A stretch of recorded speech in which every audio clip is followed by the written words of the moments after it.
हाँ, तो class 8th कल हमने आपको आपका पहला पार्ट पढ़ाया था, है ना।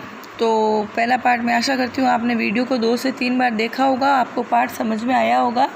आज हम इस पार्ट के अभ्यास प्रश्न करेंगे। तो पहला प्रश्न है आपका कि कवि को ऐसा विश्वास क्यों है कि उसका अंत अभी नहीं होगा। तो बच्चों, मैं आपको सभी प्रश्नों के आंसर बता रही हूँ ताकि आपके आंसर अलग अलग नहीं हो और आपको याद करने में आसानी हो। तो पहले प्रश्न का आंसर लिखिए आप कि कवि को ऐसा विश्वास इसलिए है क्योंकि वह उत्साहित है तथा जीवन के प्रति आशावादी है। उसके जीवन में वसंत का अभी ही आगमन हुआ है, अर्थात उसका कवि कर्म अभी शुरू हुआ है, अर्थात उसने अपनी रचनाओं के द्वारा समाज को बेहतर बनाना है, इसलिए वह ऐसा सोचता है कि उसका अभी अंत नहीं हुआ है। ये आपके पहले प्रश्न का आंसर है।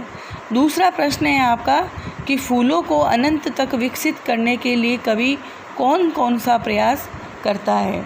इसका आंसर लिखिए आप कि फूलों को अनंत तक विकसित करने के लिए कवि फूलों का आलस छीन लेना चाहता है तथा उन्हें प्रेरित करना चाहता है, उन्हें अपनी नव जीवन की अमृत धारा से सींचना चाहता है।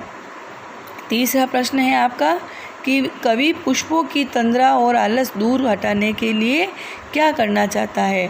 पाठ का जो आखिरी पैराग्राफ है उसमें इसका आंसर दिया हुआ है, फिर भी मैं आंसर आपको लिखा रही हूँ, आप अपने नोटबुक में लिखें कि कवि जो है वो पुष्पों की तंद्रा और आलस दूर हटाने के लिए उन पर कोमल हाथ फेरकर उन्हें सुंदर प्रभात का यानी सुंदर सवेरा होने का संदेश देना चाहता है, ताकि वे सजन को प्रेरित हो, अर्थात वो अपने सुकर्मों से समाज में अपनी महक बिखेरते रहें, अर्थात वह समाज की भलाई का कार्य करते रहें।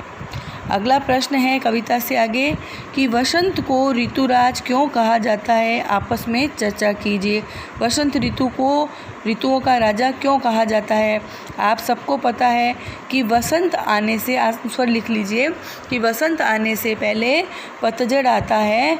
पतझड़ में सभी पेड़ों से पत्ते नीचे गिर जाते हैं, सभी पेड़ सूखे हो जाते हैं, चारों तरफ सूखा ही सूखा हो जाता है और प्रकृति जो है वो बिल्कुल भी अच्छी नहीं लगती। और जैसे ही वसंत ऋतु का आगमन होता है वैसे ही पेड़ों पर नए फूल खिलते हैं, नए पत्ते आते हैं, नई कोपलें आती है और नई कलियां खिलती है, चारों तरफ हरियाली फैल जाती है। ठीक है बच्चों।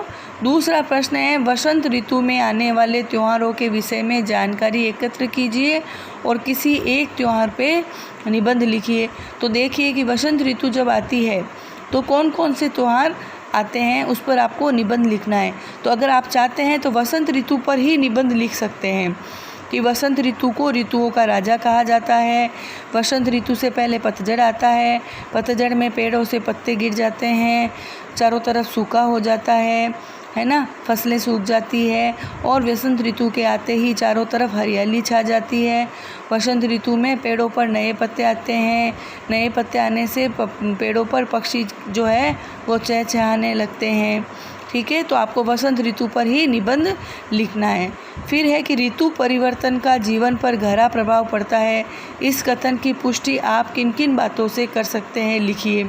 तो वसंत ऋतु का ऋतु परिवर्तन होती है तो देखो जब गर्मी होती है ना, तो हमें बहुत गर्मी लगती है, पसीना आता है, गर्मी से हमें घबराहट होती है, हम धूप में बाहर नहीं निकल सकते, है ना। फिर बहुत ज़्यादा सर्दी पड़ती है, तो सर्दी जब पड़ती है तो हम अगर गर्म कपड़े पहनने का ध्यान नहीं रखते हैं तो क्या होता है, हमें सर्दी लग जाती है, सर्दी जुकाम हो जाता है, बुखार आ जाता है, फिर हमें दवाइयाँ वगैरह लेनी पड़ती है है ना। उसके बाद बारिश का मौसम आता है। बारिश के मौसम में क्या होता है, जहाँ जहाँ पर गड्ढे होते हैं, सड़क बनी हुई नहीं होती है, वहाँ पे बारिश का पानी इकट्ठा हो जाता है।